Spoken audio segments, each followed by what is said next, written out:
एक लड़का था, न वो चौर था, न शराबी, न किसी से लड़ता था। लोग कहते थे, बहुत अच्छा इंसान है। मगर उसके अंदर एक आदत थी, जो आहिस्ता आहिस्ता इसकी जिंदगी खा रही थी। वो हर काम कल पर छोड़ देता था। नमाज कल से शुरू करूंगा, कुरान कल पढ़ूंगा, तौबा अभी उम्र पड़ी है। और यही कल उसकी सबसे बड़ी तबाही बन गया। शैतान इंसान को फौरन गुनाह पर नहीं लाता।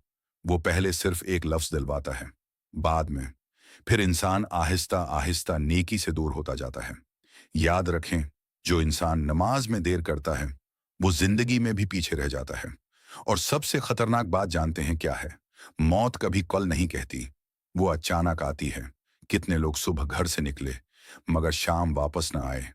कितने लोगों ने सोचा था अभी तो पूरी जिंदगी पड़ी है, मगर उनकी कब्र आज खामोश है।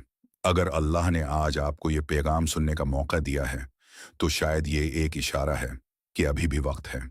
नमाज शुरू करें, तौबा करें और नेकी को कल पर छोड़ना बंद करें।